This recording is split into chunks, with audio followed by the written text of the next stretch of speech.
رب کریم کا کرم ہے کہ اللہ پاک نے ہمیں مسلمان بنایا.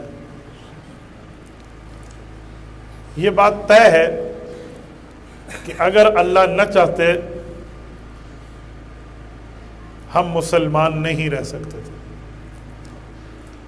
اللہ پاک کا کرم ہے کہ ہمیں کلمہ نصیب ہوا ہے. آپ کہیں گے کیسے؟ دیکھیں،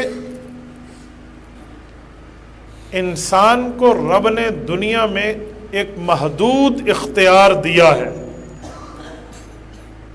محدود اختیار کا معنی کہ انسان اپنی خواہش کے مطابق کچھ حد تک چاہے تو کر سکتا ہے، ہر چیز نہیں، کچھ حد تک. مثلا دائیں بائیں دیکھنے میں پابند کسی کا نہیں ہوں، میں جہاں دیکھوں میں دیکھ سکتا ہوں. اٹھنے بیٹھنے میں صحت مند آدمی پابند کسی کا نہیں ہے. بولنے سننے میں نارمل انسان کسی کا پابند نہیں ہے. یہ محدود اختیار ہے. اس محدود اختیار کو بھی اگر ہم دین کے لیے استعمال کرتے ہیں تو یہ اللہ کا فضل ہے.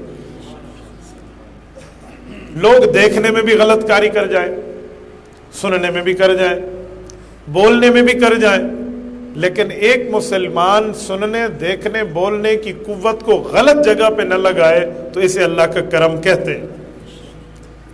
جب یہ چیزیں اللہ کے کرم سے ہے تو ایمان اور کلمہ تو بہت بڑی دولت ہے، وہ اللہ پاک نے ہمیں اپنے فضل اور کرم سے عطا فرمایا. دوسری بات، ہم میں اور غیر مسلم قوموں میں شادی کا تصور موجود ہے. جب ہم نکاح میں بیٹھے ہیں نا تو میں اس حوالے سے بات کرتا ہوں. غیر مسلموں میں بھی شادی ہے، ہمارے ہاں اسلام میں بھی شادی ہے. بعض غیر مسلموں کے ہاں تو نکاح ہے اور بعض کے ہاں نکاح نہیں ہے، صرف ریلیشن شپ کا نام ہے. کافر اور مسلمان کی شادی میں بڑا فرق ہے. کافروں کے ہاں شادی میں کسی قسم کے حق مہر اور گواہوں کا تعلق نہیں ہے. خطبے کا اور دعوت ولیمہ کا تصور نہیں ہے. مسلمانوں کے ہاں یہ سب کچھ موجود ہے. وجہ مسلمانوں میں نسب کی پاکیزگی ہے. نسب، شجرہ، خاندان، قومیت، پاکیزگی ہے. تو اس کی بنیاد پہ یہ ساری چیزیں ہیں. اور نکاح، میری سماعت فرمانے والی اسلامی مائیں بہنیں بھی ہیں، میں آپ سب کو مخاطب کر کے ایک بات کرتا ہوں کہ ہم تقریب نکاح میں ہیں تو میں ایک جملہ کہتا ہوں کہ نکاح ایسی چیز ہے جس کو اللہ پاک نے عرش پر منعقد فرمایا ہے. نکاح زمین پر بعد میں ہوا ہے، اللہ رب العزت کے یہاں پہلے ہوا ہے. یا آدم اسکن انت وزوجک، رب نے فرمایا اے آدم میں نے تمہیں پیدا کیا اور تیری اس بیوی کو پیدا کیا، اما حوا علیہم السلام، یہ آپ کی بیوی ہے. یہ لفظ کہنا اللہ کا، اسے نکاح کہتے ہیں، کیونکہ رب کا کہنا وہ کن فیکون کا تعلق ہے نا.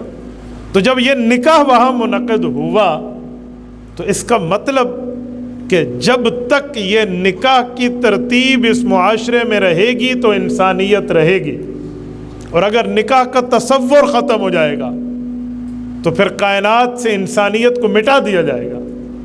آپ کہیں گے کیسے؟ میں اس پر دلیل لاتا ہوں. آپ نے حدیث پاک میں پڑھا ہوگا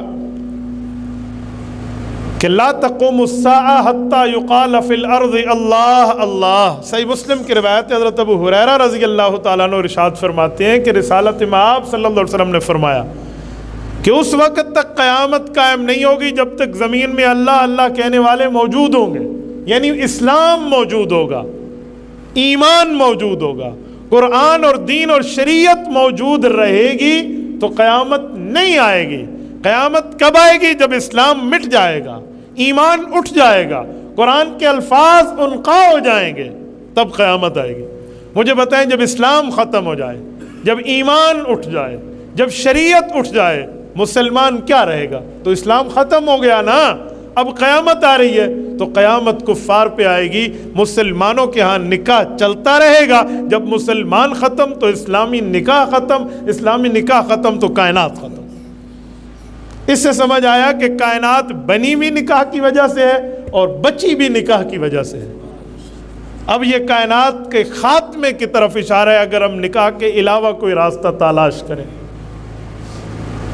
قرآن کریم نے فرمایا وَمَنِ ابْتَغَىٰ وَرَاءَ ذَلِكَ فَأُولَٰئِكَ هُمُ الْعَادُونَ، کہ جو نکاح کے راستے کے علاوہ، شریعت کی تعلیم کردہ راستے کے علاوہ کوئی اور راستہ اپنی شہوانی طاقت کے ڈیزالونگ کا اختیار کرتے ہیں تو وہ حد سے گزرنے والے ہیں، ان کا اسلام سے کوئی واسطہ نہیں۔